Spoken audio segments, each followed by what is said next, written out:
सर्वप्रथम आज 1 मे महाराष्ट्र दिन, महाराष्ट्र दिनाची आणि तसंच आज कामगार दिन. त्या कामगार दिनाच्या निमित्ताने सर्वांना मनापासून खूप खूप शुभेच्छा देतो. बोला. जिल्ह्यामध्ये एकूणच पाण्याचा प्रश्न सांगितलं. पाण्याचा प्रश्न गंभीर आहे. धरणात जरी पाणी उपलब्ध असलं तरी शहरामध्ये पाणी विस्कळीत झालेलं आहे. ग्रामीण भागात देखील शेतीला पाणी नाही आहे. एकूणच या सगळ्या संदर्भामध्ये कशा पद्धतीच्या नियोजनाच्या आदेश नाही, नाशिक जिल्ह्याचं नाही तर राज्यामध्ये परवाच कॅबिनेट मीटिंगमध्ये त्या संदर्भामध्ये सगळा आढावा घेण्यात आला आणि गेल्या वर्षीच्या तुलनेमध्ये, गेल्या 2 वर्षाच्या तुलनेमध्ये यावर्षी पाणी साठा बरा आहे. म्हणजे गेल्या 2 वर्षापेक्षा कमी नाही आहे, बरं आहे. नाशिक शहरामध्ये सुद्धा सध्या धरणाची परिस्थिती जेमतेम आहे, पण मला नाही वाटत एवढी काही टंचाई येईल. काही अंतर्गत डिस्ट्रीब्युशनमध्ये काही डिस्टर्ब झाला असेल तर त्यामुळे कुठे कमी जास्त झालं असेल, पण मला वाटतं आम्ही अतिशय काटकसरीने पाण्याचा वापर करून पाणी जूनपर्यंत आपण त्या ठिकाणी पुरवू. या संदर्भामध्ये कुठेही कमी पडणार नाहीत. आम्ही कुंभमेळ्याच्या बाबतीमध्ये कामांना आता सुरुवात झालेली आहे. आताच परवा 2200 कोटी रुपयाचे टेंडरच्या ठिकाणी मला वाटतं 2-3 दिवसामध्ये फायनल होतील. कामांना सुरुवात होईल. घाट आहे आमचा, त्या ठिकाणी सुरुवात करायची, त्याचे टेंडर निघालेले आहेत. मला वाटतं सगळ्याचं काम प्रोसेसमध्ये आहे. अजून आपल्याकडे पर्याप्त वेळ आहे, 1.5-2 वर्ष आहेत. मला वाटतं ही सगळी कामं आम्ही वेळेमध्ये पूर्ण करू. कुठेही अपूर्ण राहिलेलं काम आहे, कुठे अडचण होते, कुठे काही कोणाच्या तक्रारी असं होणार नाही. तर ते साधुग्रामचं काम असेल, कुठे रस्त्यांची कामं असतील, कुठे घाट आहेत आपले त्याची कामं असतील, ही सगळी कामं, रिंग रोडच्या कामाला सुद्धा आता गती देण्यात आलेली आहे. त्याचे टेंडर लवकरच निघत आहे. मला असं वाटतं की सगळ्याच कामांना तर आम्ही गती दिलेली आहे. वेळेमध्ये आपण ते निश्चित कुंभमेळ्याच्या पूर्वी ते पूर्ण करू. नाही, मला वाटतं मार्गदर्शक सूचना तशा केंद्र सरकारकडून आलेल्या आहेत. हा विषय तसा मोठा आहे, अतिशय गंभीर आहे आणि सगळ्यांना ताकीद देण्यात आलेली आहे. आता सगळ्यांनी भारत सोडून जावं, पाकिस्तानी जे या ठिकाणी आहेत ते. आता वैद्यकीय कारणासाठी आलेले अनेक लोक होते, लग्नहून आलेले आहेत, पण त्यामध्ये कुठेही हायगाई केली जाणार नाही.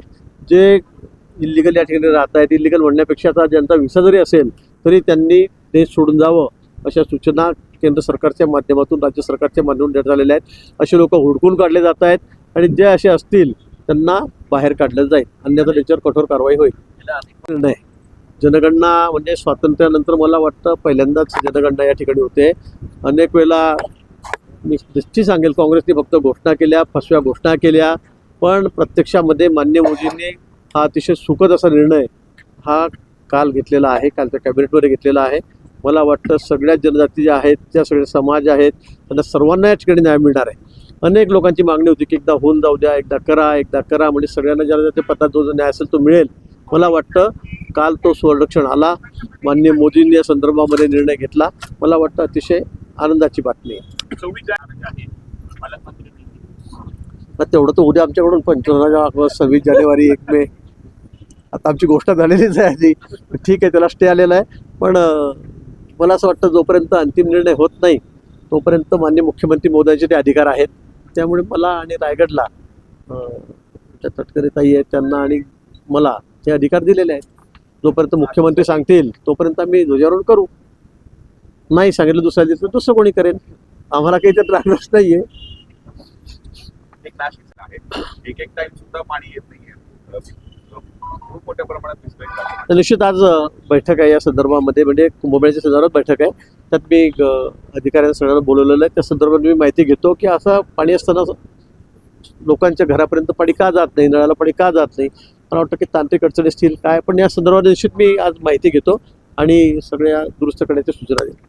नाशिकमध्ये हिंसाचाराची घटना घडली, महाविकास आघाडीच्या नेत्यांचा त्यामध्ये समावेश होता, गुन्हे दाखल झालेले आहेत, तपास केला जातोय, काही सराईत गुन्हेगार देखील त्यामध्ये आहेत. निश्चित माननीय मुख्यमंत्री महोदयांनी पोलीस अधिकाऱ्यांना सर्वांना सूचना दिलेल्या आहेत की कुठेही गुन्हेगारी, गुंडगिरी या ठिकाणी खपवून घेतली जाणार नाही. मला वाटतं नाशिकच नाही तर राज्यभरासाठी या सूचना आहेत. मला वाटतं अशा पद्धतीने जर कोणी गुंडगिरी करत असेल, दादागिरी करत असेल, निश्चित त्याचा बंदोबस्त तात्काळ केला जाईल. त्याच्यामध्ये कुठलीही हायगाई केली जाणार नाही. CP असतील, IG असतील, सगळे पोलीस अधिकारी असतील, सर्वांना सक्त सूचना देण्यात आलेल्या आहेत. आपल्या जर नजरेमध्ये असे लोक असतील की जे अशा पद्धतीने जमीन बळकावण्याचे कामं करतात, दादागिऱ्या करतात, खंडणी मागतात, निश्चित आम्हाला कळवा. काहीतरी कागदपत्र दाखवावी, काय असेल तर दाखवावं. आता माझे मित्र अनेक आहेत, माझे मित्र आहेत म्हणून त्यांनी काही जमीन घेतली तर त्यांनी त्या बाबतीत खुलासा केलेला आहे. त्यांनी सांगितलं की सुप्रीम कोर्टात पैसे भरून ती जमीन घेतलेली आहे. आता जो आरोप करणारा आहे त्याची विश्वासार्हता किती आहे, त्याच्यावर किती गुन्हे दाखल आहेत, तो कुठल्या प्रकारचा माणूस आहे हे आपण तपासलं पाहिजे, हे आपण बघितलं पाहिजे. त्या अनेक लोकांचा ब्लॅकमेलिंगचे धंदे सुरू झालेले आहेत. त्यामुळे तशातलाच तो एक प्रकार आहे. असं माहिती घेतली असताना मी पात्राला बातमी वाचल्यानंतर माझ्या लक्षात आलं ते मी माहिती घेतली, पण हा माणूसही कोण आहे हे आपण बघितलं पाहिजे. तिथं आजकाल कोणी ब्लॅकमेलिंगच्या नावाखाली कोणाला काय करतं, मागच्या त्यांच्यावर किती गुन्हे आहेत, तो काय काय करतो दररोज धंदे, हे आपण तपासलं पाहिजे. आणि माझं नाव त्याला जर वाटत असेल तर ते कागदपत्र एखादं दाखवावा की बाबा मी कुठे आहे इथे. तुम्ही 5 वर्षाला मी मागच्या वेळेला पालकमंत्री या जिल्ह्यावर आता पालकमंत्री नाहीये मी, त्यावेळेस दाखवा मला एखादं की बाबा हे बघा तुम्ही 1 एकर घेतलं, अर्धा एकर घेतलं, 10 गुंठे घेतलं, 5 गुंठे घेतलं, तिथे फार्म हाऊस बांधलेला आहे, तिथे जमीन घेतलेली आहे.